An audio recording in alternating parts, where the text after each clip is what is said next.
seeing some of the video, and you and I were FaceTiming, and what a dream Yeah. trip. You guys, on one day, I hate to cut to the chase, but on one day, you caught and released 63 yellowtail? 64. Yeah, 64 yeah. Yeah, yellowtail. a bunch, yeah. How phenomenal is that, Pretty man? fun, man. I Yeah. mean, yeah, for guys that like jig fishing, I mean, we always want to catch one. You go on an overnight trip. If you catch one, it was a great trip. As we all know, Cedros is the kind of place where you're going to catch them. Yeah. And there's no doubt about it. And so on this last day, we just decided, okay, well, that's all we want to do today is just catch and release yellowtail. And so we went at it. It was me and Tyler Tanaka and Reggie Wynn. Both of those guys, Yeah. and those guys are super jig guys just like me, and so we went at it, man. We caught a whole bunch that day. It was Oh my awesome. God. Tyler's already on here, and he did an intro to the morning briefing this Yeah, morning that was spectacular. He says he's so excited about today's show. Tyler, that was so good. Who came up with that idea? Was that you? yeah. Well, partly it was him too. He was just saying that we can do that, and I was just thinking afterward. It was kind of his idea, really, to kind of like send you a video of some sort or Yeah. something like that. Yeah. And so I think he said, just to try to do the morning briefing comment in that video. And then, so maybe that's something that you might think about having guys do. I mean, this is kind of fun, I mean, we got so many great viewers and so many guys that watch the show. And if you're on a trip and you're hooked up on a fish, that's your call. It's like, all right, man, here you go, you're up. So it might be Spectacular. kind of fun, Spectacular. I threw that out there today because you suggested it. So I threw it out. We'll see what happens. But it's such a great idea. And it gives the people that love the show so much, love this show, love the stuff that we do. And it gets them a chance to be on there, which is Yeah, cool. yeah. I love Pretty it. cool, yeah. And Yeah. I mean, it's something that when you're hooked up, you're pretty fired up, and so that's the perfect time. Absolutely. We were going to start at 6:15, everybody, but Sam and I couldn't contain ourselves. We wanted to get on the air with you. We're going to focus a lot. We'll talk about what's going on here in Southern California, Northern Baja, but I want to focus a lot on Cedros, how you get there, the logistics of it. If you have openings on your next trip next year, it's probably not too early to start thinking about that. What the whole experience is like, what the accommodations are like. I kind of want to get into all of that, Sam. Yeah, yeah. I mean, first of all, I'd like to say, there's a lot of operations down there, and they all have a different way to do it, and they're all great. I mean, we went with Cedros Sport Fishing. It's with Rosie Flowers. She's the one that kind of handles all of the logistics about that, and and just kind of the booking and all that kind of stuff. And she does a great job. I've only been able to use that service, and so far I've been super impressed. I can't see getting any better, but by the same token, I know that her trips fill a lot. I was looking at it earlier this year and looked at it, and all the trips, that she had on the schedule, there was like one opening here, two openings there, and that was it. Wow. So maybe over the rest of the year now, I think they're kind of booked already for the rest of this year. Next year, I don't know if she has it out, the schedule out, and I'd have to check. But I know on our trip, usually what they'll do every trip is that they'll give it, I think, 30 days before they really open it up. And so you probably aren't not going to see any openings on our trip, at least for another month or so. But I venture to say that 10 of the 12 guys at least are probably going to just sign up Jump right back away. on again, right? Yeah. So it's going to be tough to get on. But I will say that going with that operation, one of the things I do like about it is that she handles all the paperwork. So when you're going into Mexico and fishing in Mexico, there's like a fishing license, and then there's going to be a visa to enter Mexico and things like that. So there's going to be a few different paperwork things you got to take care Yeah. of. Well, she takes care of all that for you. So when you get down to the airport, CBX crossing in Tijuana. TJ, Yeah. you basically show up. She hands you, or everybody in the group, an envelope and says, "This is what you got to do." You walk to point A. After point A, you're going to walk to point B, and so on. And so it's one of those things in which, for anybody who has any kind of concerns for how that all is going to work, or maybe they've never traveled abroad too much, or even fishing wise, if they're not sure, you know, um, what you can take, what you can't take, and all that kind of stuff.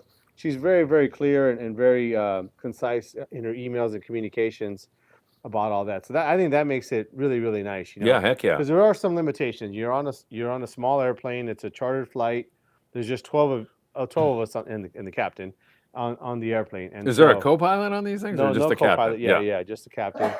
And so there Thank are God. some, Hopefully he doesn't go down with a heart attack or yeah, something. there's a limitations as to how much weight you can take and things like that. So, that's about the only thing that is limiting about those kinds of trips. Sometimes guys want to take so much tackle, so you got to kind of really tone it down. I think we talked about that a little bit in the Yeah, past shows. right. Once you get there, you have the option to fish that first half a day because you don't get there until maybe I think noon or so, or maybe 11:30 or 12, and you're able to fish that same day. So that first day you'll fish from 2 to 6. So they'll call that a half a day, and most of the guys did do that. Did you do it? Yeah, Yeah. yeah. Heck yeah, right? What else are you going to do? Well, I mean, there's definitely things you got to set up your tackle, kind of get in Yeah. your room that you're going to be staying in and things like that. So, it isn't. I mean, it's going to go by quick, but I would recommend doing it. It is an extra charge, $70 for that day, but you already went through all the effort to go all the way down there. I'd say do it, but that's to each their own. Once you get there, the rooms are super nice. I think I showed you in the video You did. there. Yeah. Two, I think, like queen size beds. Yeah. They have a flat screen TV. They have a little fridge in there. Aircon. Yeah, air conditioning is perfect. Each of those rooms has its own bathroom, and so that's kind of nice too. You don't have to like walk, far away or something like that. Yeah. So that's pretty nice. There's tons of room in there. Really, you don't need a. That looked huge. Yeah, it's almost too big. Yeah. To be honest with you, because you don't take that much stuff. So, but granted, it's a nice room. And then right close to there, I was showing you the kind of like the mess hall, I guess you'd call it. The eating area there. We eat together every day at breakfast and at dinner. Of course, your lunch you have it on your boat. But yeah, you leave early in the morning, 6 a.m. When you get to the marina at 6 a.m., you usually leave the hotel, call it 5:45 or 5:50 or something like that. It's really close. Yeah. By the time you get down to the marina, all your stuff's ready, already on the panga. They've already taken it down there, and you're ready to go. So yeah, I mean it's pretty nice. We did our trip was a 6-day trip, where we fished that first half day and then 4 more days, and so it's pretty dang nice. I mean I don't know. To me, I feel like it's about as good as you're going to get for that type of fishing, meaning like surface iron, coastal type, like something you would encounter here at San Clemente Island or something like that. But where every day is like insane. Awesome. Yeah, awesome. Yeah. You leave at 6 and fish. What time do you return? Oh, you'll come back at 4. At No, 4. That's a pretty long day It's a long day. for most pangas. Yeah. Most of those guys come in at 2 sometimes. That's great. Yeah. So you can come back early, So let's say you go out there, you're just like, man, like I've had it enough for today or whatever. I mean, there's some days where it's pretty hot out there, so it might beat you down or whatever. You can just come back early, a couple hours, or you can come back you can not go if you wanted. I mean, it's really up to you. It's your trip, So you have all the options. The only thing you can't do is you can't stay later, I guess, But if you get down on your hands and knees and beg. Yeah, no. I think what it is too is that they kind of have it set up where there's certain scheduling for the food and everything like that, so they want everybody to come back at the same time. So, but honestly, by that time you're kind of done. How long is the flight down? To 2 hours. It's a little less than 2 hours, but call it 2 hours. So I mean, when you leave San Diego, I think you leave at like 9 o'clock or something, or 9:30. It must be like 9:30, 2 hours. And yeah, I mean, you get there pretty quick, So that's not too bad either. It is a small plane. I know some guys are a little bit kind of sketched out about that. Yeah, but I don't know. It's fine, right? It's fine. It flies a route every day. Probably makes 5 or 6 stops a day, 365 days a year. To my knowledge, it's been very, very safe. So, it's take that at whatever you want. But and the Tijuana airport is fantastic, isn't it?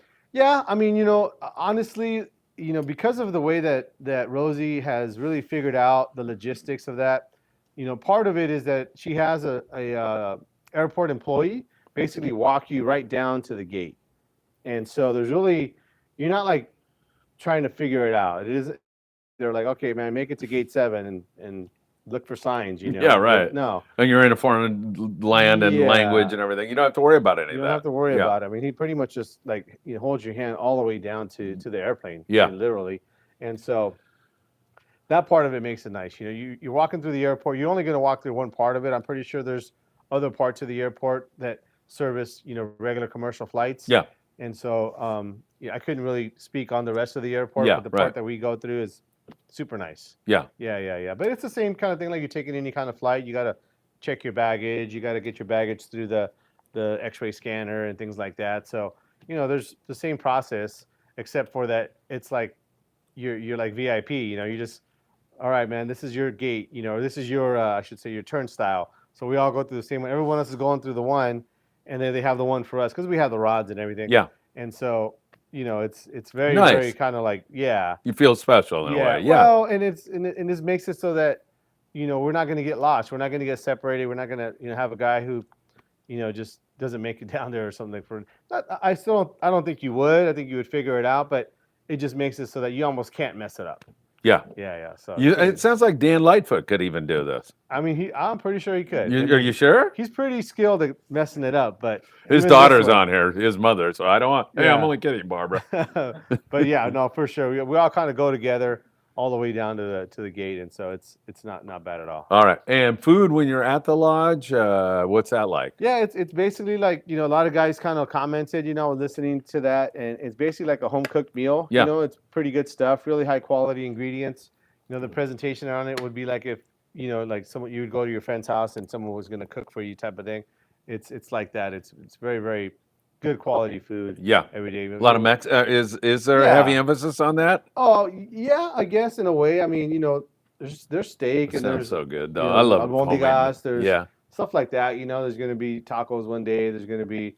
Then we had fish tacos one day. They had, a variety of different things. Yeah. But yeah, I would say it's Mexican, but it's not like it's burritos every day. Right. So it's not like that. Yeah. Yeah, that Pretty sounds nice. so good. And so when you leave at 6 a.m., when are you fishing? How long does it take you to get to the fishing grounds? Well, it depends on what you're targeting. Yeah. The yellowtail this year, we're around the corner, kind of on the south end of the island, and I'd say 20 minutes or so, something like that, half an Wow. hour at the Wow. most. You're pretty much in the zone. Some of the guys wanted to fish towards the north end of the island. There's some good kelp areas there, bass areas. That probably took you 45 minutes or something like that. The island itself is probably about the size of Catalina, but the boats are moving faster than the sport boats. So, I mean, you get around there pretty fast. I mean, they all have like, I don't know, 150 horsepower, like, outboards and they boogie. So, yeah, you're going full speed, especially on the front side of the island, the lee side. It's like a lake. It's a flat calm, and so they're just jamming down. So some of the guys, they're going to stop at spots on the way up. Some guys are going to go straight there, that type of thing. But I would say the most we ever traveled in one shot, I guess maybe heading back home or whatever, but in the morning was probably 20 minutes. I would think. Wow, that's Yeah. incredible when you think Yeah. about it. Yes, Chris. Question for you. Okay, you went with 12 guys. How many pongs were you using, and how did they pair you up? Maybe you wanted to do bass. That guy wants to do a calico, or not calicos, but a yellowtail. How did you guys figure that out? So Chris was asking about the panga arrangements. There's 3 to a panga. That's how it's kind of like programmed. So it's 4 pangas, 3 guys each. On our trip, 6 of us, half of us, opted to do a 2 panga, 2 to a panga each. So they accommodated us. It's an extra charge, obviously, because they needed to get an extra panga, but that's split up between those 6 people. So it wasn't too bad. I think it was $250 for the whole entire trip, and you get to fish with 2 people. As far as what you're going to fish for, I mean, typically you're going to know ahead of time who's fishing together. So before you go down there, I set up a group chat before we were going down there. So if you wanted to have that type of discussion, you could. I mean, as far as what you're going to target down there, even though the fishing is really, really good, it's never going to be like off the chain crazy good for every species all the time. Yeah, right. There's going to be times where you go halibut fishing and maybe you catch 1 halibut in 2 hours, or something like that, So it isn't like it's full speed all the time. So, you want to talk amongst yourselves, you and your guys on your panga, and decide what you want to do. When you get down to the marina and you get on the panga, you're going to make bait. But even before you make bait, the captain's first question to you is going to be, what do you want to fish for?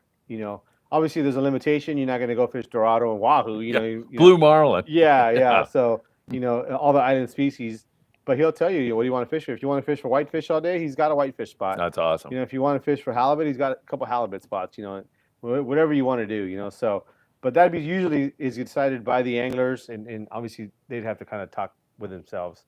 as to what they want to do. In fact, that was the reason I was fishing with Reggie and Tyler, is that the third person on there, he kind of wanted to take a break from the yellowtail fishing. They've been doing that all week. And I said, okay, I might be one of the best captains down there, just the variety of fishing that he does. I was just kind of into the variety. But that last day, I said, yeah, I'll go on their boat and we'll knock the yellowtail dead, and that's what we did, you know. Yeah. So so that last day, that's what we did, and so that was kind of cool. So yeah, you kind of want to figure that out. I mean, you know, typically when those groups go down there, you're usually going to have a lot of people who know each other.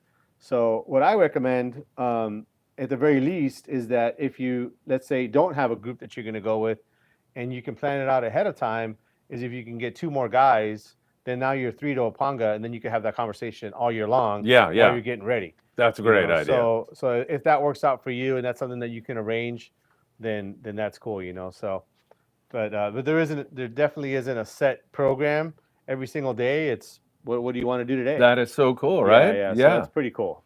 Hey, I know you have a lot of questions out there, and we are going to get to them in a moment. Sam and I are just going to talk a little bit more, and then you can ask any question to Sam about those trips to Cedros. And if you have any questions about the local fishing or anything else, we are more than happy to address that with you all. So how many fishing days do you get in on a trip? So there's 2 lengths of trip. There's I think a 5 and a 6 day trip. Okay. So on the trip that we did, it was a Tuesday through Sunday, and so it's 6 days. We leave on Tuesday, we fish that day, then 4 more days, and then the last day you're coming back. So it's 4.5 days. That's great. Yeah. Yeah. You know, one day less would be, you know, 5 days would be 1 day less. But that's all. It's up to you, really. You know, I mean, you don't have to fish all those days. And honestly, you know, depending on what you want to do, you can. I don't know. I think you can make it on the shorter trip. You know, the amount of fish that you catch, because as you know, we kind of talked about before, is that the limitations of the weight. Well, on the way back, that's kind of where it really matters. Is it's a total limit of 72 pounds. Of stuff that you can bring back, and that's going to include your clothing, your reels, and your fish. Not your rods. The rods are not included in that weight. So between your clothing, your reels, because the reels are going to go inside with your like a clothing bag or some sort, and then your fish, you want that's going to add up to 72 pounds. So you want to pack light if you want to bring back a lot of fish. You may not want to, and even 72 pounds of fish. I mean, we would have had that single day, the 62 yellowtail. Yeah, I mean, yeah, easily. Easily, right? Yeah. So, not that you can keep that many, it's 5 per day. But even on five, you know, 20-pound yellowtail, that's 100 pounds, you know, before they cut them. But even dressed, you're probably looking, you know, at, I don't know, I mean, 50 pounds right there, you know, of fish. You're going to get at least half percentage, 50% yield, I would think. And so, you know, the fish that you're going to bring home, as far as you know, your weight limit, you're going to want to, you know, think about that ahead of time. Yeah. You know, so also to the amount of fish you're going to bring home, or the variety of fish. You know, sometimes that yellowtail fishing can be so good, you may not leave enough room. Now, when we were getting ready to come back, let's say the first 2 days you do some yellowtail fishing and you're just loaded. Yeah. You got all the weight you want. And day 3, you catch a giant halibut and a sea bass. Well, they kind of let you customize what you want to bring back. And so, you know, you just say, man, I just want the sea bass and halibut first, and then fill me in with the yellowtail after that. You know?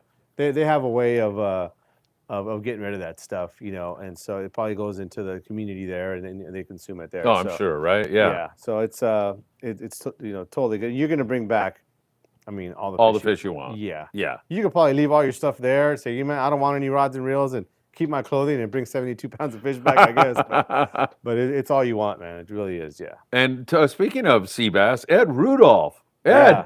what a nice fish, Big man. one, man. 44 pounder. That's a beautiful fish. Yeah, Jody got a 47 pounder. Wow. Yeah, and there were several fish in the 20 to 30 pound range, you know. I mean, as far as just sea bass, the halibut fishing was actually pretty dang incredible. Was it? Yeah, I would say 30 to 40 of them in the 15 to 25 pound range, 15 to 30 pound range. Wow. You know, and I'd venture to say the guys that were fishing it were probably only fishing it for an hour. Was that you Tim know. Marquez, one of those guys? Yeah. I thought I saw him Oh, with yeah. some. Yeah, Yeah. that's pretty great. It's pretty cool. So what is included in the price? Like your fish processing, is that extra, or what do you have to pay extra for? So our trip was $3,200. That included everything, pretty much, getting down there, your fishing, your food, processing. Only thing that was going to be extra was going to be your tips. Okay. Yeah, and then some of the guys opted to buy some beer there on the island. Yeah. And so that was extra. It was, Yeah. but it wasn't very much. I mean, and so your tips is a typical tip. 18 to 20%. You figure that, and that's going to be a tip that is included in everything, meaning that your tips to the captain and also the tips to the general crew there. So that's a total of 18 or 20% for all that. So. But that's up to you. Obviously, a tip is a tip. That's extra. It's whatever you want to do. But that's a typical tip. Give us some tip guideline here, because sometimes, I hate to say this, I know most people are very generous, but some gringos are like, well, it's Mexico. $5 to these guys is $1 million. And come on, right? Yeah. Give us a guide. Honestly, I mean, that may be something you might see in maybe Ensenada or places like that where guys are more of a touristy type. Yeah. You don't see it on guys, these. On these, it's not. They're something- used to the long. Yeah. Yeah. Very rarely you're gonna have a guy who just stumbled upon Cedros and said, "Oh, I want to go fishing." Yeah. Right. So I mean, I think that's not something that we are gonna see too much down there that much. So. Same thing then, like a 20%. Yeah, 18 to 20%. Usually you're going to kind of round it. Yeah. So that it makes it easier to kind of divvy up. Yeah. But yeah, 18 to 20% is going to be the range. It's pretty normal. And you tip your guy on the last day of the trip, or? So yeah, down there the way we do it is that I think most people do it this way, is that they just tip every day. Oh, okay. Yeah, because there might be a chance that they might change captains. Maybe a guy, he's got something to do, or you never know. So it's a day-to-day thing. I've never heard of someone having to change captains, or someone ever being upset or unhappy with a captain, but typically that's what they do is they'll average it to $100 to $120 a day, and then you'll divvy that up between the anglers that are on the boat. So 2 or 3 anglers, so $40 or $60 a day for all day fishing. Yeah, I mean, and they're doing everything for you. I mean, the knowledge that they have. I mean, these guys. I mean, at least. Martin and Javier, the 2 guys that I fish with. I mean, you can put these guys on any of our long range boats, and they probably outfish 80% of the people that we go with. So yeah. These guys are pros. Yeah. Yeah, and not only in the fishing, but in just the customer service part of it. I mean, they gotta be great to go anywhere, and just say, well, what do you want to fish? What do you want to catch today? And then they take you there and you go catch it. I mean, it's pretty incredible for anybody who's been fishing any length of time, Southern California. To have something that's almost like a video game. Yeah. You just punch the number and say, okay, I want to fish for sea bass today. Okay, let's go catch them. And you want to fish for halibut today? Let's go catch them. I want to catch 50 bass today. Oh, stop at 50, then we'll go catch 20 yellowtail. So and wild. Come back and get a couple, sea bass on the way home. It's like, it's crazy. That'd be a dream trip that'd be a trip of a lifetime anywhere around here. Yeah, for sure. And that's daily. Yeah, that daily. is so amazing. It's pretty cool. You said you can take a day off. What do you do? Decompress, read a book, or yeah, is there anything else you can do? Not really. I mean, can you walk into any part of the town and look around? You could a little bit, but there really isn't any tourist type things there. There isn't like a museum or no, I know nothing like that. But well, somebody like me, I like going and seeing, like the town and seeing how people there's are. a little bit of that. Yeah. I mean, you maybe visit the church or something like that. Or, I don't know, there's a couple little shops and stores, but. Not really a whole lot. I mean, there is some nature stuff. I think there's some plants and stuff that are that only exist at Cedros. So oh wow! If you're a person that would like to see that, there's that kind of thing. I would imagine that they probably can pair you up with somebody. If you talk to them ahead of time, I wouldn't just show up and say, "Oh, they take me to the farthest port of the island." They may not have somebody that's readily available to take you on something like that, but maybe they do. But I talked to Rosie on that. I'm pretty sure there's a few things that you can check out on an off day. But if it was me and you're just that tired, just relax, man. Have a beer. Yeah, exactly. Read a book. Enjoy kick the view. back. Yeah. Scott Bugert wants to know if there's any Centro Nocturnos down there that you can go out at night. No, there's none of that, huh? Okay. Hey, Hey. you need some help over there. Yes. Okay. You need some help, sir. You want to read some questions? Yeah, go ahead. I'll actually go off in another direction for a second. Sam's going to take care of a client who just walked in here. A nice gentleman. It's good to see him. Hey, let me remind you all that if you're headed up to Ventura Sport Fishing, you can jump on board the Island Spirit with our dear friend Daniel Hadaway. Daniel does such a great job. The customer service at Ventura Sport Fishing is second to none. And you can jump on board by going to venturasportfishing.com, or you can call them at 805-676-3474. Also, while we're on the subject of jumping on a boat, you can jump on board the El Patron out of Long Beach Sport Fishing. Daily trips to Catalina Island, and the weekday prices are cheaper than you'll find on the weekends. It's a great boat. It's speedy, got a great crew, great grub in the galley, and Catalina Island has been kicking out a variety of different species. WWW. I think we're live again. All right, I think we're back. I think we just bopped out there for a second. Yeah, sorry about that. So Rob Hess wanted me to tell this helicopter story. So here it is. I'll give it to you nice and fast, or maybe not that fast. All right, so I'm fishing commercially on Tanner Cortez Bank. My brother and I, Paul, my brother and I, are commercial fishermen out of Redondo on a boat that we ran called the Thunderfish back in the 80s. And we would go out to Tanner Cortez, fish rock cod for 2 or 3 days, try to get a ton and a half of fish, return to Redondo, and offload at Quality Seafood.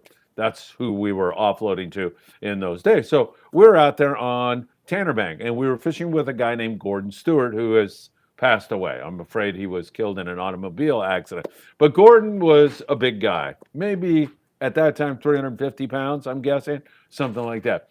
And he was so seasick and just vomiting and having a miserable time. And my brother and I, being the concerned, wonderful guys that we are, were of course giggling and pointing at him and having a good time. Anyway, Gordon goes down in the bunk room. He is really, really sick. And he yells up to me, please come down here. So I went down and he said, I think I'm having a heart attack. And I go, really? You're having a heart attack? And he goes, yeah, I think I'm having a heart attack. And so I walk out and I start talking to my brother, and we're just putting the wood to the reds, big giant reds, crappy weather, really crappy weather, probably blowing 18 and 6 to 8 foot seas. But we're hanging in there, we're drifting, catching a lot of fish. And I tell my brother, and he goes, really? Are you believing that or what? He's just seasick, right? And I'm like, I don't know. You know, we don't want to screw around here if he's having a heart attack. So I go back to him. I said, Gordon, what is going on with you? And he said, Phil, I had a heart attack 3 weeks ago. And so I look at him and I say, you have a history of heart problems? You had a recent freaking heart attack? Yeah. And you're experiencing the same kind of stuff. So anyway, I pick up the mic, VHF. We're out on Tanner Bank, and I call Coast Guard Radio Long Beach. Coast Guard Radio Long Beach, this is the Thunderfish. I think the call signs were WYM3601. And I explained what our problem was. And so we go back and forth. He has me get his heart rate, his pulse. Hell, I'm a 20-year-old kid with my brother who's 18 years old. We don't know how to take a heart rate or a pulse or anything else. So I'm like, hey, Paul, what is an average heart rate? Like 72, right? Yes, sir. He's at 78, and, we're just trying to get the Coast Guard to make a decision one way or another. And finally, the guy says, Captain, are you declaring an air to sea rescue? Oh, my God. I still can remember that. I looked down at Gordon, and I said, am I? And he said, yes, please, yes.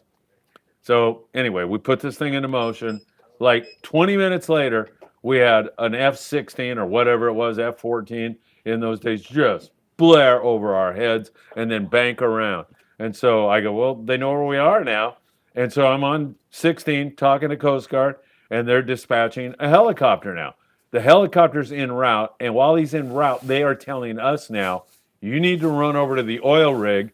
You're going to offload your guy onto the oil rig. They have a helicopter landing platform. We'll land there and get this schmuck back to the hospital. So I'm like, okay, so we run over to the rig. Well, when we get to the rig, remember what I told you guys? 20 knots, 6 to 8 foot seas. I mean, you get anywhere near that rig and you're going to get bashed into it. So I kept telling these guys, there is no freaking way I'm going to get just screwed. We're going to sink this thing. Oh, come on, man, you can do it. It's all these guys on the rig. You can do it. So we back up. They drop a net from the oil rig now. My brother gets tangled in the net. He's getting ripped overboard. He ends up cutting his sleeve off with a fillet knife. So it's just like the Three Stooges at sea at this point. all of a sudden, they take the net up, they drop it down. Now there's 3 guys in the net. They jump off and they go, "Where is he?" And I go, like, down in the bunk room. And I'm trying to watch the rig and not bash our brains out on this rig. And so they run down, they get Gordon, they throw him in the net. Up goes Gordon. He's okay. Now we got to get the 3 guys off. Get the 3 guys off. And as they're going up, my brother is in the stern of the boat and he yells, "Punch it, Phil!" And I freaking look back and I punched it, and our tuna tower bashed into the rig and bent the hell out of it. Missed the radar by about that much. Anyway, since Sam's back, I'll cut to the chase. I saw Gordon 2 weeks later.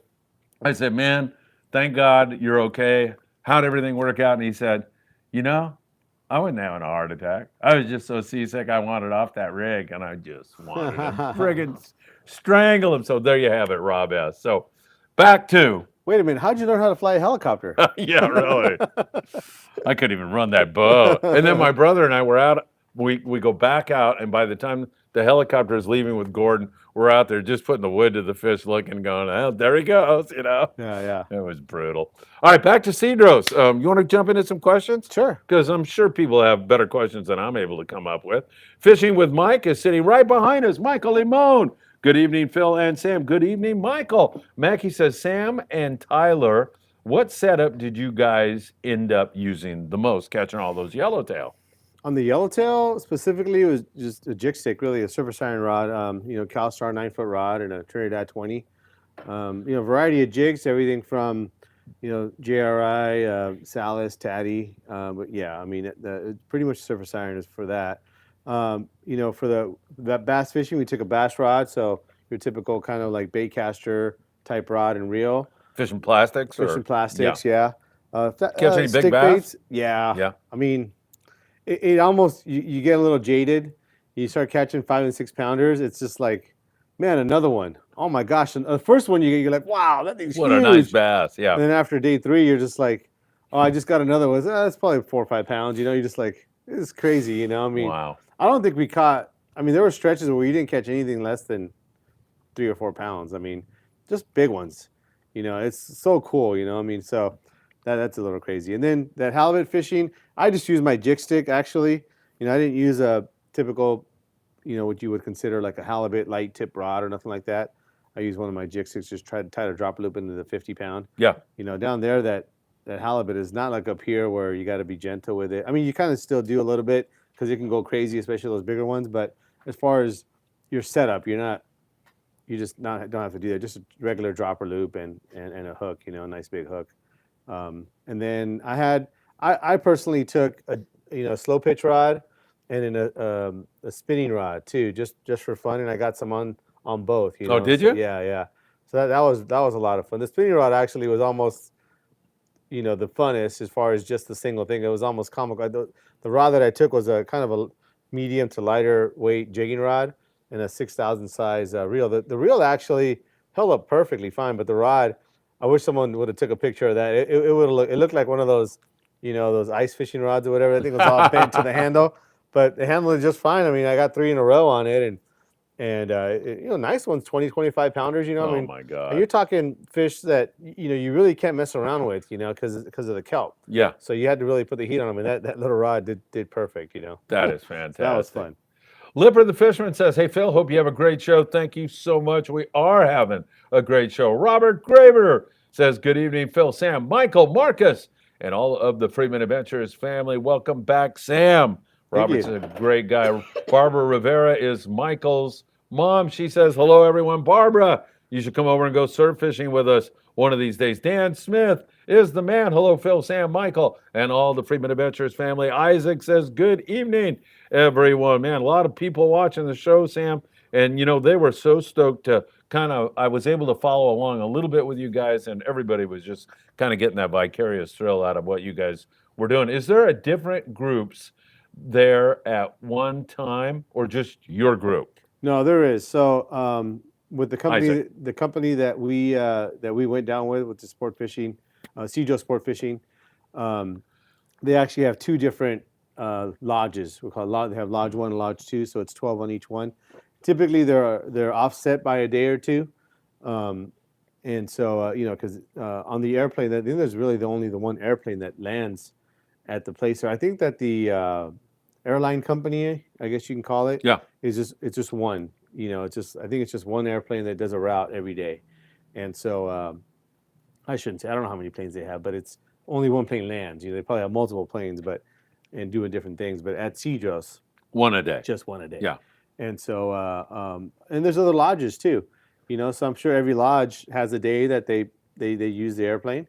But as far as our group, it's 12 because that's how many fit inside the airplane with all of our rods, and there's multiple groups, multiple companies too. I think there's 4 or 5 now. I think down there. Isaac wants to know can he go with a group, and one way to do it is like go on the Island Fishing Tqckle group trip or whatever. I think all of the different operations have a website. There's Cedros Sportfishing, Cedros Adventures. There's Fishing with Torre at Cedros. There's the kayak one. I forget what it's called. Cedros Kayak Fishing Adventures. And then there's another one called, I think, Cedros Dive and Surf, or I'm sorry, Dive and Fish.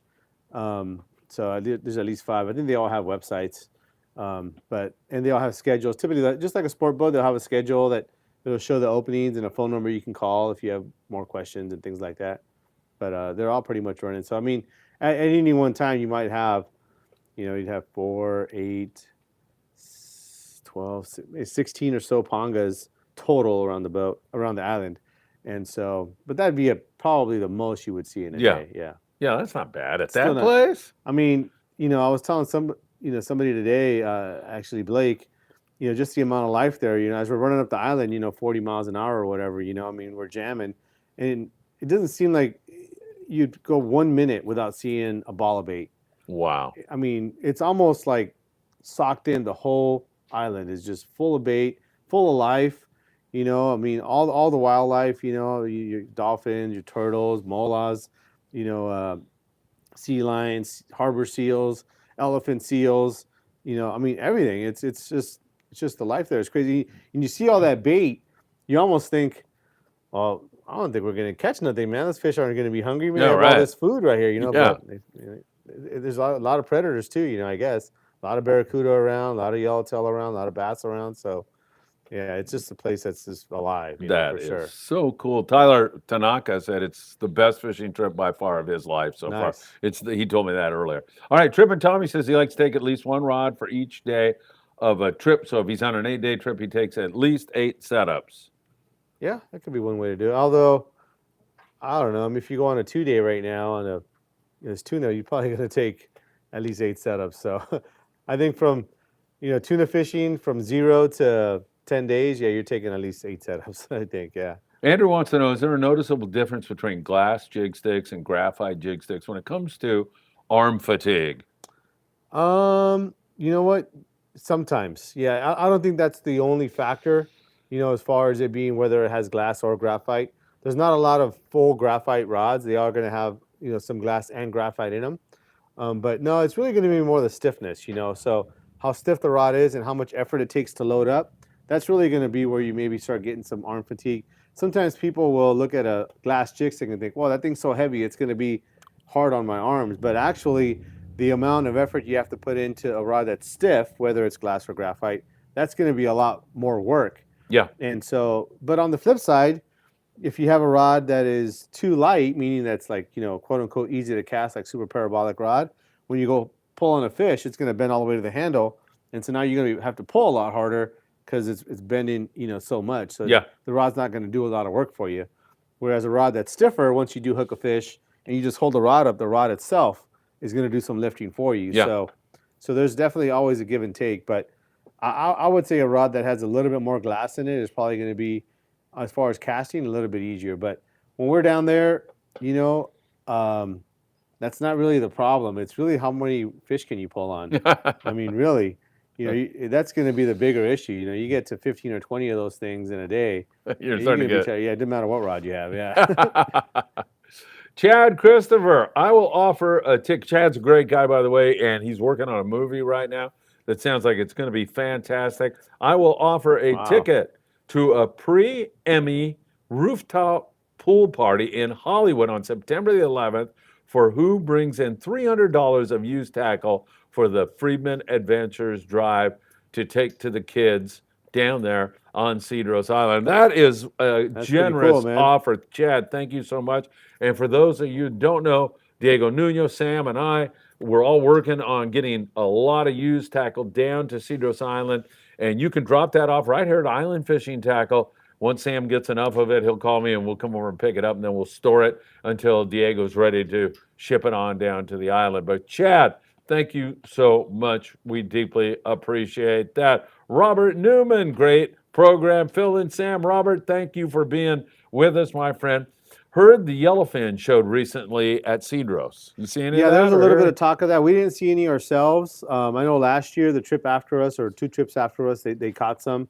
But I know that Javier, our captain, I was talking to him about it, and he said that on Sunday morning, because the next group wasn't coming until Sunday afternoon, but Sunday morning they were going to go out and scout a little bit. So I think we'll see this week on the reports on this new group that is out there now, whether or not they're biting. Yeah, that'd be interesting, man. Just to add that to another option available, and that is crazy stuff, if you ask me.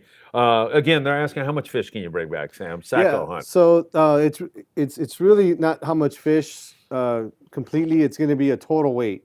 So most guys, I would say, were, for their tackle and their clothing, we're right into that 30 to 40 pound range. So the total weight that you can bring back, that plus your fish, is going to be 72 pounds. So if you had 22 pounds of stuff, you bring 50 pounds of fish.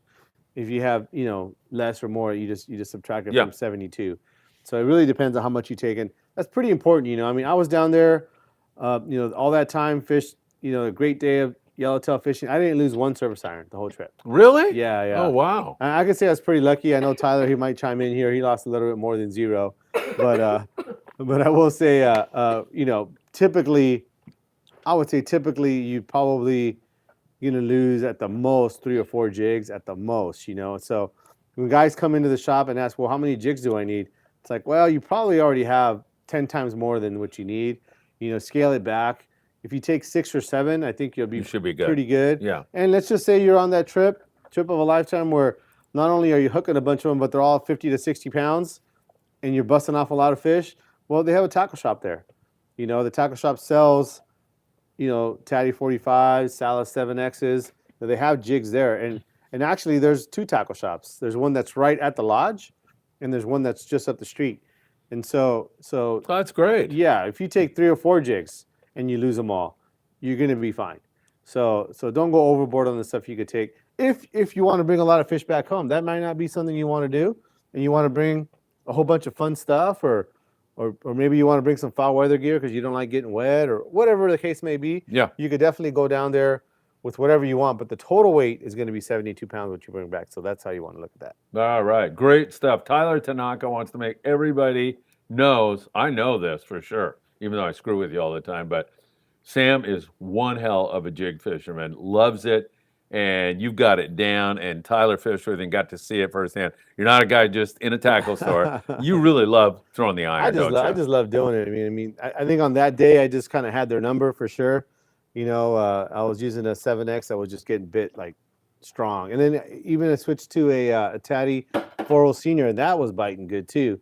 But Tyler's a good fisherman too. I know he said he was just kind of picking it up here the last couple of years, but I can see that that's something that he just is really caught him, and he just loves it. He's got a couple jig sticks now. We had some jig stick conversations, so I'm sure by next year he's going to have a couple more. That's awesome. Is he going to go next year again, do you think? I bet sure. he does. Well, he goes down there twice a year. Oh, okay. Yeah, him and Reggie go down there twice a year, so he definitely puts his time in on the jig rod. Tyler, that is fantastic. Jake says, Phil is busy tonight. Yeah, I've been running all over the place today, Jake, let me tell you.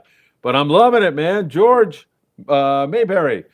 George says, we're going out on the 28th on an overnight, hoping for some nighttime, but on knife jigs. Are things looking up for that on the 28th? He's going. I would say 20th? for sure, yeah. Yeah, you're good. I'm actually going on the 29th. Okay. And so I'm sure we'll see each other out there at some point. You're going September 29th? September 29th, yeah. Where are you going?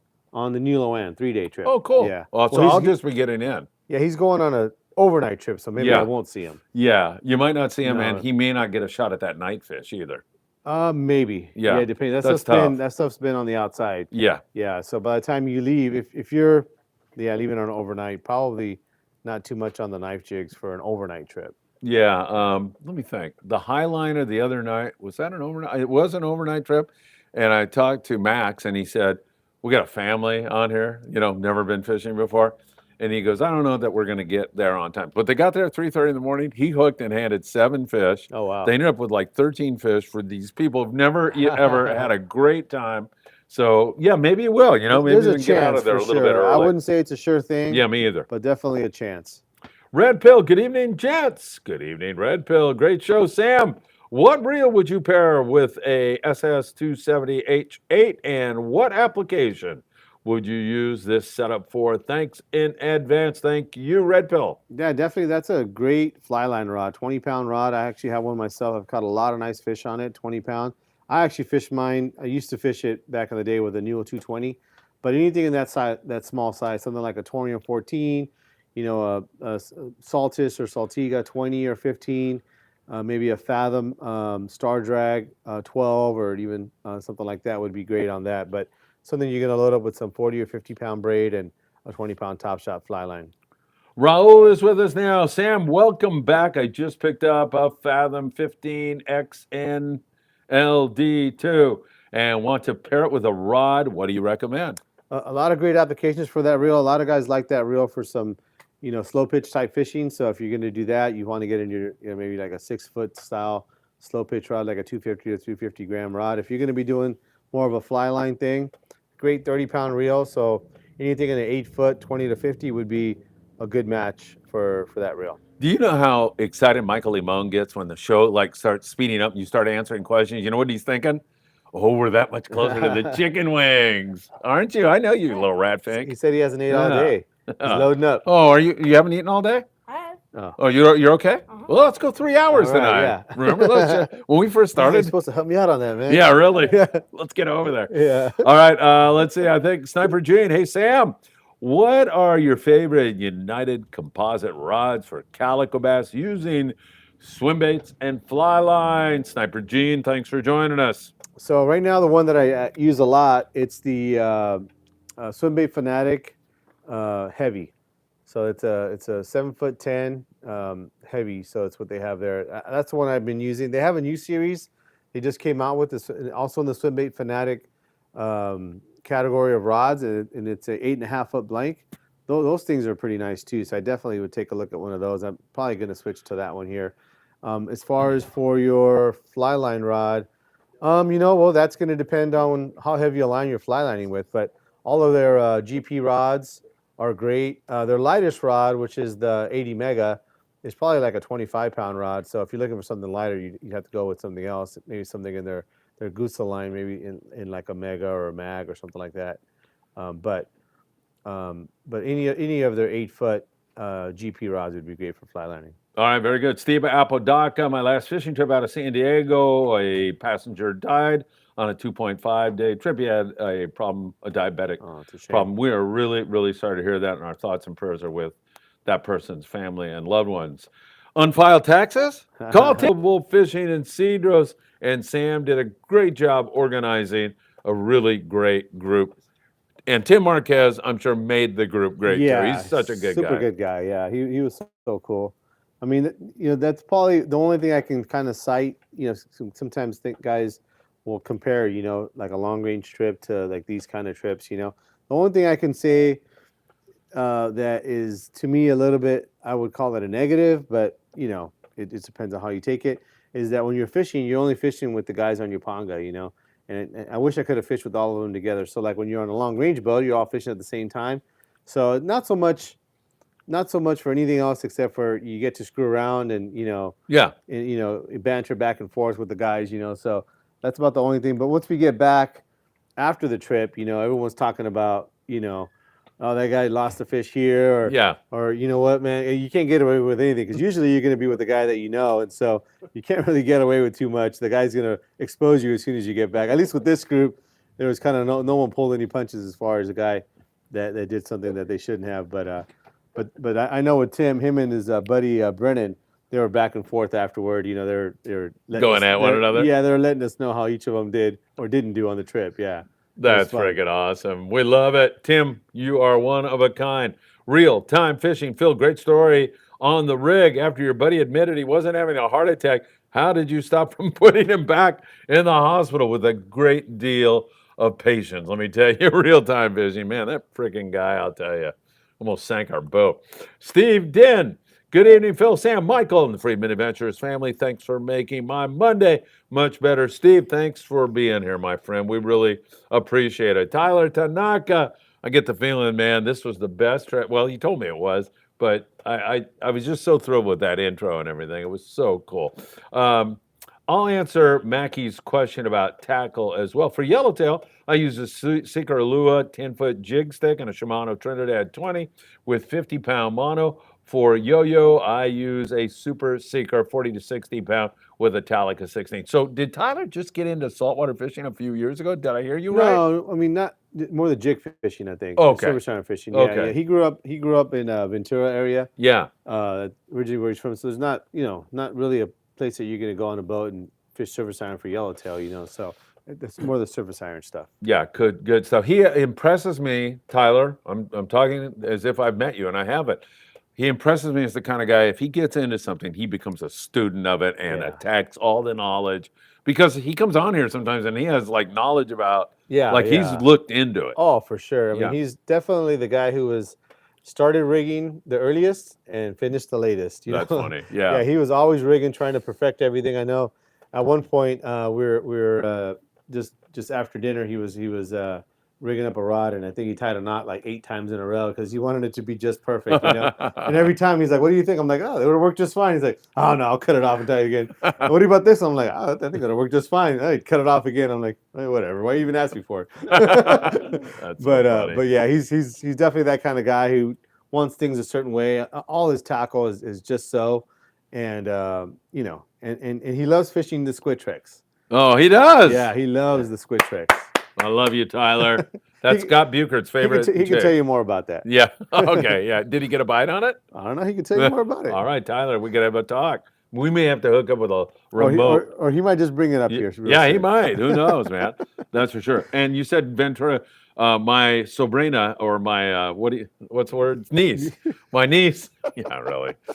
I can't remember the word in English. I'm really going down the tooth. My niece Connie is a doctor in Ventura. She was just up in Juneau, Alaska, fishing for salmon. Oh, nice. And she lost one right as it came up, but her friend Erica caught a fish. So it was so funny. I mean, she's a friggin' doctor, right? She's watching the morning. She doesn't watch the morning brief, but she goes, "Oh my God, I just showed Erica the morning brief. This is so cool. We're watching it right now in Alaska." So she's a great kid, man. She was like that tall when I actually got a story related to that. Yeah, go Not ahead. salmon fishing, but Yeah. So me and Jody were on the same boat, and we went to the halibut spot, and so we're fishing, and I hooked what I thought was going to be like, world record halibut, ended up being a big giant bat ray. But so then he ended up he hooked the next fish, and right away we knew it was a halibut. A little bit of head shake. It was kind of nice and smooth, and so I told him he was using a 2-speed reel, so I said, put that thing in low gear and just wind it up super slow, man. Nice and steady. With these halibut, you just kind of don't want to like pump and wind like you normally would, like a yellowtail or something like that. But you can see it because he's using a heavy rod.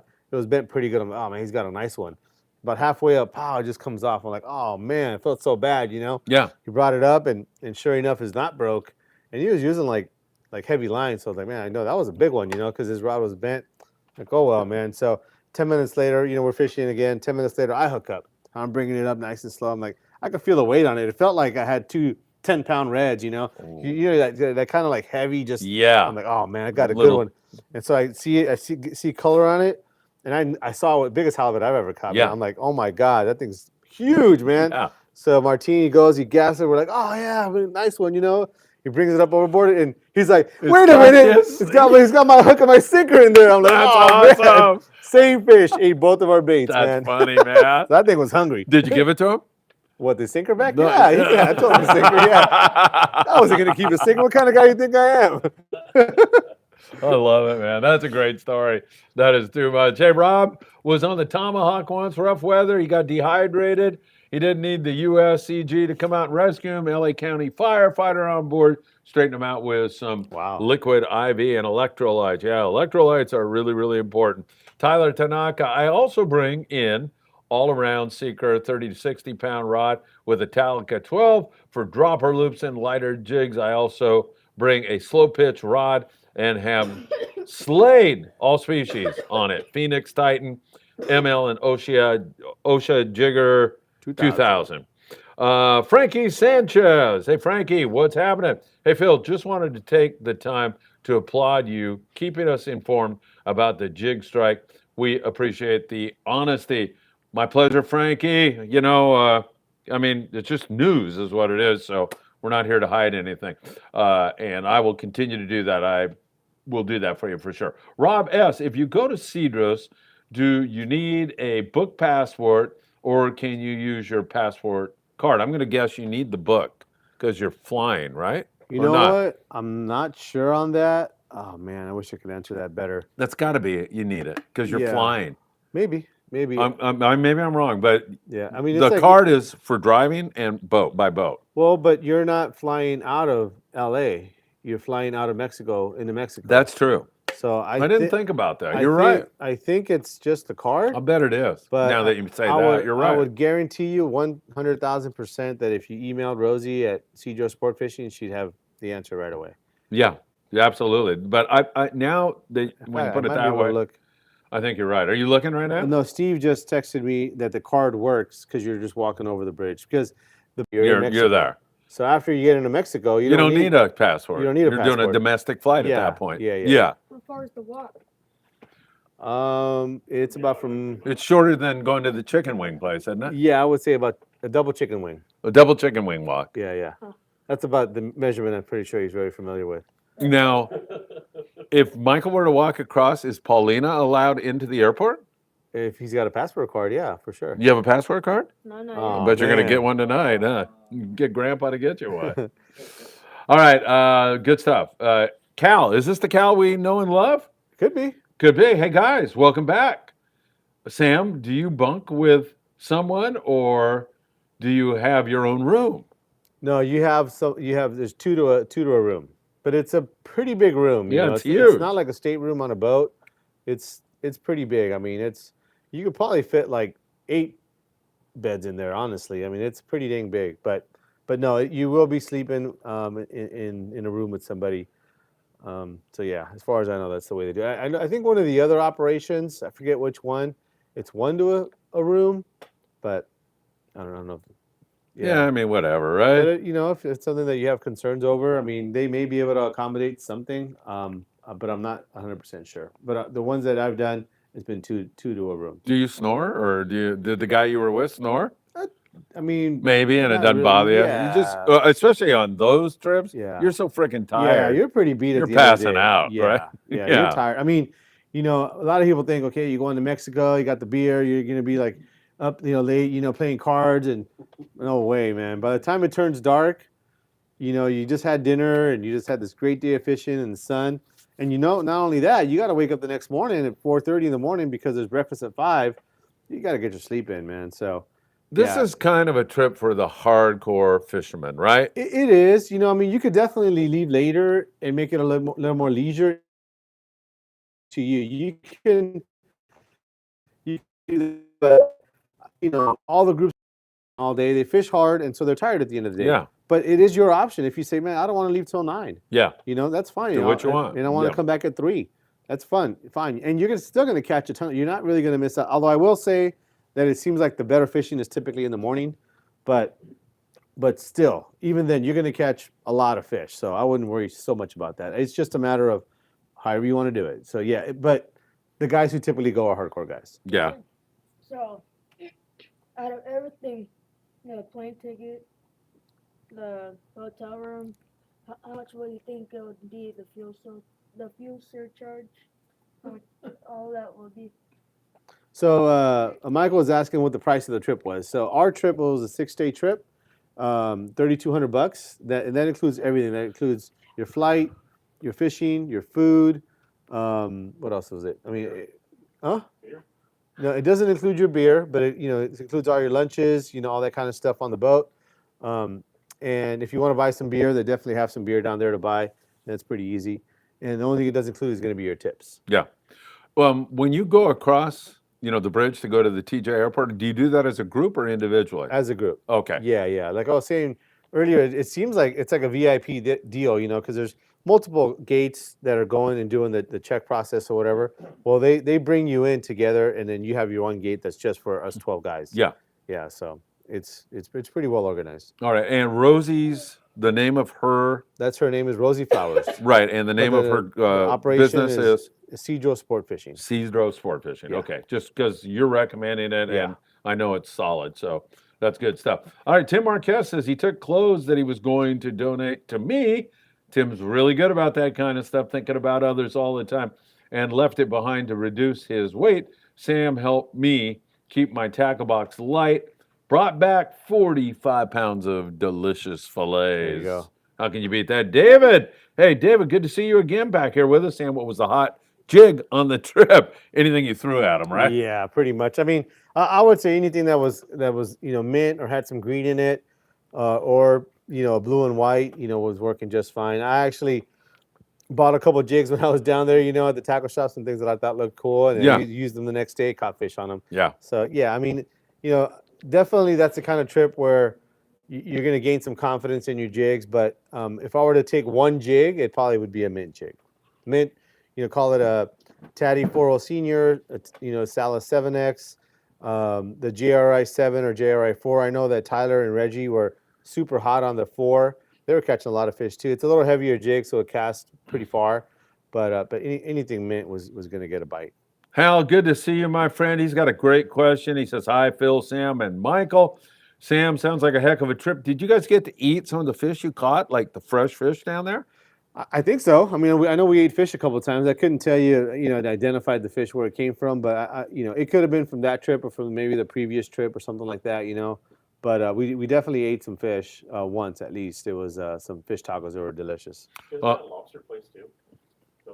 So Christopher was asking about lobster. The lobster season doesn't open until I think mid-September or something like that. So after that, I think there might be some opportunities to have lobster as Yum. part of one of your meals after that. Yeah, but lobster's closed right now. Have you heard of a bluefin fish taco?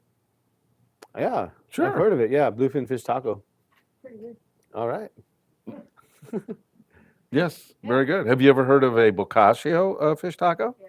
Have you ever heard of a blue perch fish taco? No. Have you ever heard of a lizard fish taco? No. Well, you better start studying up a little bit more. Steve Apodaca is back, and he says, bring your electrolytes. Hey, just bring some salt and dump it in your water. That's electrolytes, man. That'll help retain the water. That's what electrolytes do. So instead of urinating anyway, I don't know why I'm getting into this. Tony Gonzalez, Albies, Phil. So when is the trip? Oh yeah, you're supposed to do an exploratory trip. Hey man, the Albies are biting out of Morro Bay now. They're sliding down, Sam. Here they come. A private boater at 42 albacore up there. Everybody's excited. Everybody's jumping up and down. Who's everybody? I don't know. Dan was jumping up and down. Michael wants to know if you ever heard of an albacore taco. Yeah. Have you ever heard of that? Where's Morro Bay at? Morro Bay. We used to call it Moron Bay when I was in the industry. Morro Bay is up in Central California, up north, probably, 200 miles north of here? Something like that. All right. No, and 10,000 chicken wings. Yeah. Away. Have you ever heard of a chicken wing taco? Oh. All right, Chad Christopher. Sam, I'm looking at going up on my reels. I'm an avid reels. I have avid reels. USA made here in California. For the nighttime fishing, the 3.0 or 5.0 both will do the job.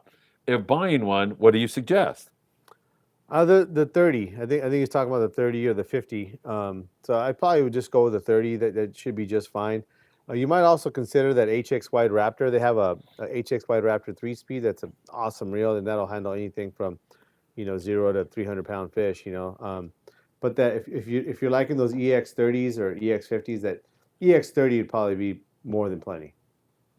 Tyler Tanaka! Ha ha, Phil. I caught my personal best 38-pound yellowtail on a squid Trex on my slow pitch setup. It was the first fish I caught on the last. trip. The last fish I caught on the trip.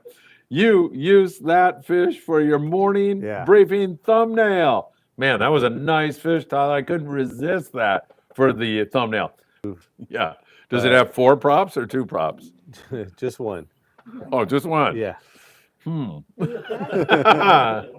The plane. I'm like, what the hell? You know, but that was crazy So time. Steve just texted me. It's a Cessna Caravan. Very nice, Steve. Cessna Caravan. Steve- That's the kind of plane it is. Why doesn't Steve participate in the group chat? And he hasn't. He's been very kind to me tonight. He's usually Yeah. picking on me. I know. He's had a little time off or something. All right, Robert Newman. When buying beer and tackle, is it cash? Yeah, cash down there. Yeah, I mean, Do you need pesos or they'll take dollars? no right? dollars. Yeah, I Yeah. mean, you're gonna want to bring some cash too for the tips. Yeah. You know, so that's gonna be also cash as well. Excellent. Brad Billings. I use my passport card for Cedros. There you Yeah. go. All right, there you go, Brad. Thank you. It seemed to make sense after Sam explained it the way he did. Robert Newman, what did you fish on the fast jig stick? What did you fish on the Like speed jigging? maybe? Yeah, maybe he was talking about my slow pitch rod. Yeah, maybe. You know, I took my Saltiga 35. Yeah. Star drag reel is what I took, and got some yellowtail on it. It worked great. Got some pinto bass on it. We're obviously good for that. But that's what I was using. I hope that's what he was asking for. Yeah, and if not, Robert, just clarify for us, and we're happy to answer. We have one more question on the board right now, which means we're moving close to. What are we moving close to? What do you call those things? Chicken wings. My sobrina eats them. Yeah. Sabrina. Yeah, I couldn't remember the word in English. All right. Now we have a few more questions up on the board. Let's keep this thing rocking and rolling because I'm having way too much fun. Tyler Tanaka, one cool thing is the staff will prepare special items for the group. I caught a nice black sea bass and I asked them to cook the collar to share with the group. I saw the photos, Tyler. That looked absolutely fantastic. He said it was amazing. Did you have a little bit of that? Yeah, Sam? yeah. He actually shared it with everybody. Oh my God, how was it? It was awesome. It was really, really good. I mean, a lot of that stuff is pretty good anyway. You know, those people cook those tuna collars and yellowtail collars, but that black sea bass collar was excellent. Yeah. Have you ever heard of a black sea bass fish taco? What's so funny about that? Raul says, Sam, been looking at the Daiwa Saltiga 15H Star Drag. What's your opinion of that reel? It's an awesome reel. You know, all that Saltiga Star Drag line of reels is, I mean, those things are so smooth. They're so strong. Pretty high marks on that reel for sure. All right, very good. Robert Newman was talking about slow pitch. Thank you, Robert, for clarifying. And Tyler Tanaka contributes a $10 bill to us here at the Friedman Adventures YouTube channel. So Michael can have a chicken wing tonight, maybe 2 if we're nice to him. Amazing fishing with you, Sam. Thanks for the great showing and hard work, Phil. Tyler, deeply appreciate everything. He's tearing the place down, man. What's going on? Are you okay? Oh, what is that for? The $10. Oh, you got to do it? Go ahead. How many? 10. Well, 2.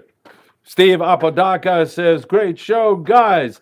Sam, anything else you'd like to say about Cedros that we've left out? Or can you think of anything else? know, I I think mean, you've covered it all. I think through the whole year, it's, you know, I always kind of tout it as the place you got to go. You know, I mean, it's a place that every Southern California fisherman, I think if you've done any sort of length of time down here, you know, it's paradise for that kind of fishing that we have. You know, I mean, it's so awesome. The experience that they've put together down there, you know, it should be in everybody's bucket list. But you fish so hard that, you know, don't wait too long, man. I mean, it's a very physical trip because of all the fish you catch. It's awesome, and I you know. You mean don't get too old? Is that what you're Yeah, saying? that's what I'm Like trying to say. Dan and I'd get our butts kicked down You know, there? I was talking to Damien earlier today, you know, from Dealer Jigs. He was in here, and we were just talking about it. I said, man, you know what? Like, it's the kind of place that the fishing's so good, you almost have to.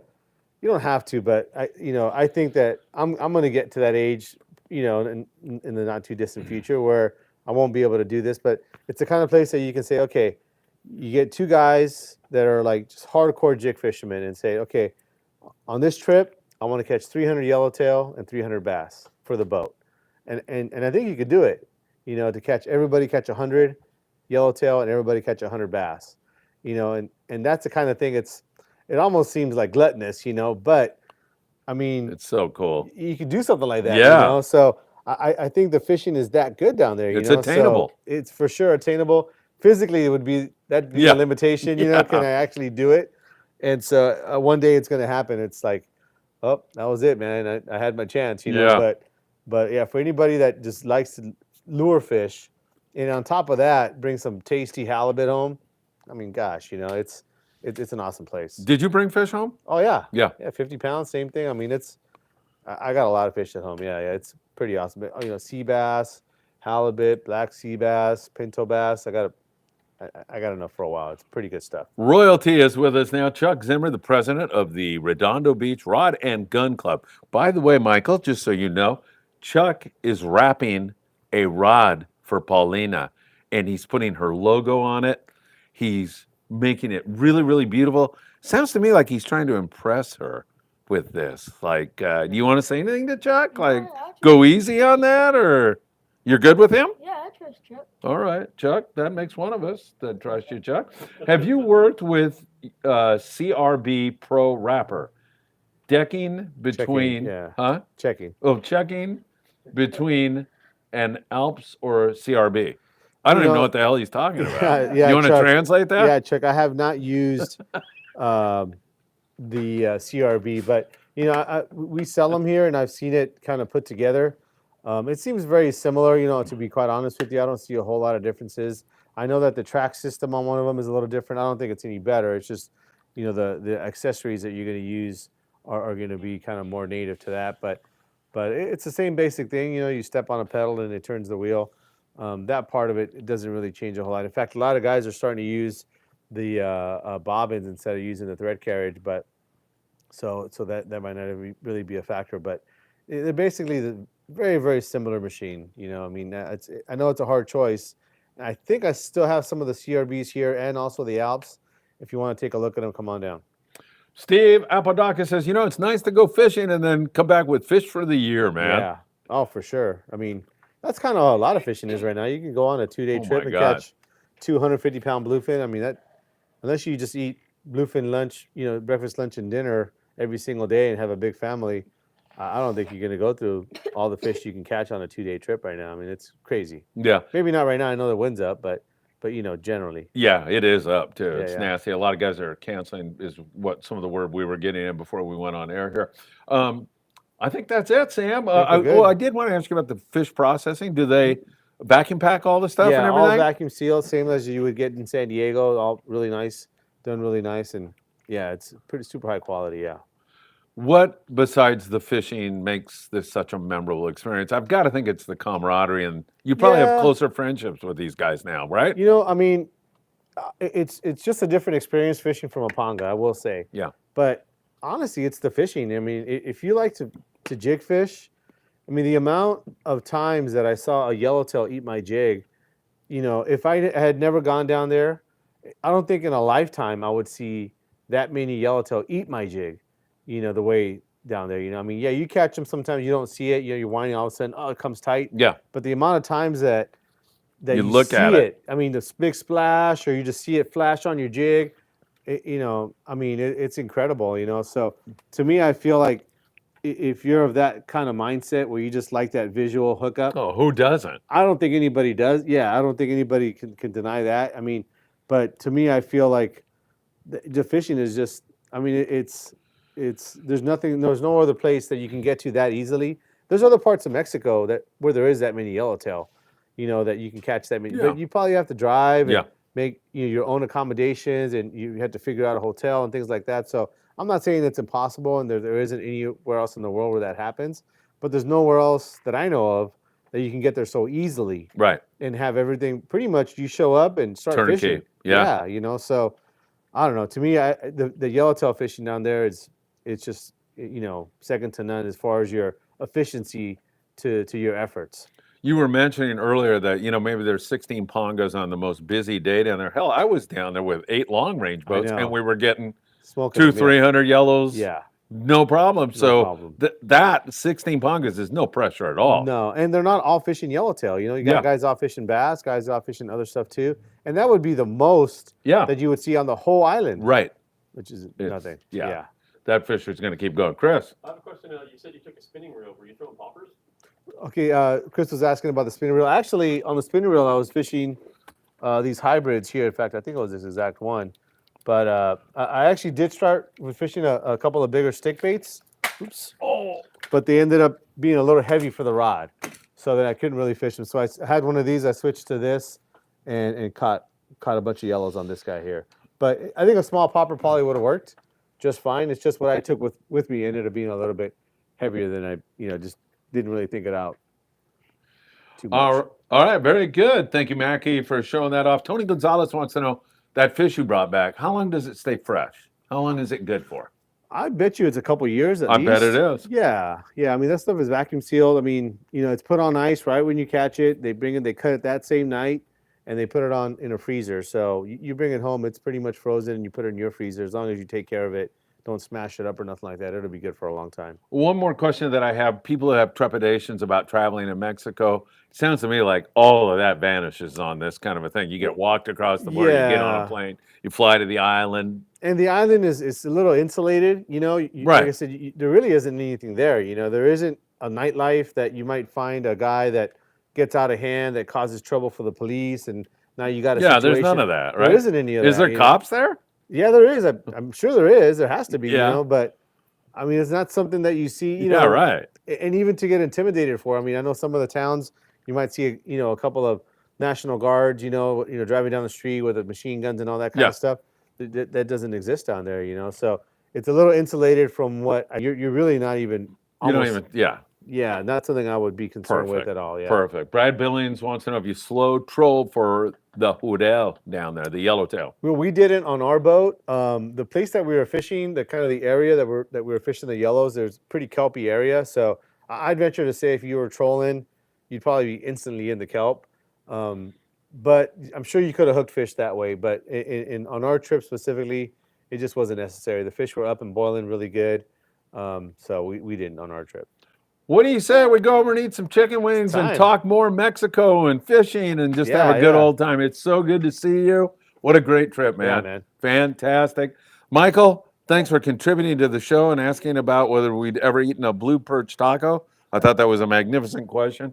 Hey, thank you all. I'll be up bright and early with the morning briefing. We'll see what that wind's doing. We'll check out all those albacore that Sam say are going to move from Morro Bay to Southern California and have that all for you in the morning. Sam, once again, Island Fishing Tqckle, how do people come here and visit you? So we're open Monday through Saturday from 10 to 6. Our address is 21809 Avalon Boulevard.